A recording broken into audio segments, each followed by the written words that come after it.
L'édito politique sur Europe 1 avec Le Figaro. Bonjour Vincent Trémollet de Villers. Bonjour Dimitri, bonjour Anissa, Bonjour à Vincent. tous. Alors Vincent, aujourd'hui l'Assemblée va examiner deux motions de censure, l'une signée par les députés Rassemblement National, alors celle-là n'a aucune chance d'être adoptée, l'autre présentée par le groupe Lyotte, en revanche peut rassembler un grand nombre de députés.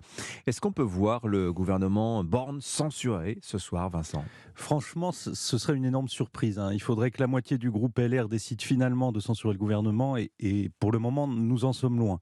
Donc pour Elisabeth Borne, ça devrait passer. Si l'on s'en tient à la fabrique de la loi, cette séquence motion, c'est le bout du processus. Mais c'est sûrement pas la fin de l'histoire. Il y a eu un effet de souffle du 49.3 et cela a ouvert un nouvel épisode. Les flammes place de la Concorde dans une ville transformée en décharge par la grève des éboueurs montrent que l'on a franchi un seuil. En fait, on est rentré dans l'imprévisible.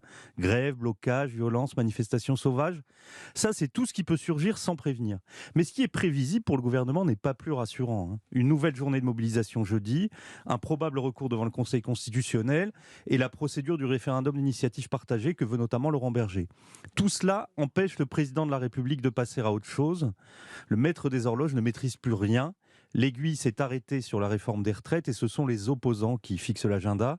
Et comme Emmanuel Macron, à ce stade, ne veut changer ni de Premier ministre, ni dissoudre, la seule chose que peut faire le gouvernement, c'est serrer les dents et attendre que ça passe. Alors cet épisode risque aussi de laisser des traces dans la majorité présidentielle. Et c'est déjà le cas. Depuis le début, cette réforme trouble les députés macronistes. Il y a ceux qui n'aiment pas le texte, il y a ceux qui souffrent de se retrouver opposés à la CFDT, et il y a ceux, ils sont nombreux, qui pensaient vraiment aller au vote et qui se sont sentis humiliés par le 49.3, et tous ces motifs peuvent se cumuler. Il y a un non-dit depuis vendredi, c'est qu'il n'y a pas que chez les LR que les troupes ne sont pas tenues. Sur la réforme des retraites, les hésitants étaient plus nombreux chez les élus macroniens que ce que disent les chefs de la majorité, et on voit déjà ça et là des députés de la majorité dire publiquement leur ras-le-bol. Alors vous ajoutez à cela les tensions latentes entre Horizon, le Modem et Renaissance avec 2027 en arrière-plan, et vous avez tous les ingrédients de la division. Alors si les violences, les incendies continuent, il peut aussi y avoir un réflexe légitimiste de l'opinion. C'est ce qui s'était passé à la fin des Gilets jaunes. Mais entre les deux, Emmanuel Macron avait quand même lâché 13 milliards. Ouais. Et puis il faisait face à un mouvement liquide, sans leader. Aujourd'hui, le président a face à lui une opposition syndicale structurée, une opposition politique importante. Et les trois quarts de l'opinion qui sont contre lui, c'est beaucoup plus difficile dans ces conditions de faire une démonstration d'autorité.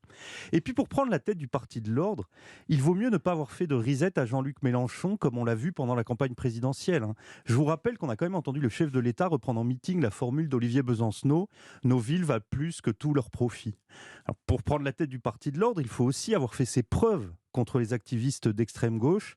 En 6 ans, Emmanuel Macron a totalement échoué à les contenir, si bien que ses antifas saccagent avec un sentiment d'impunité sidérant.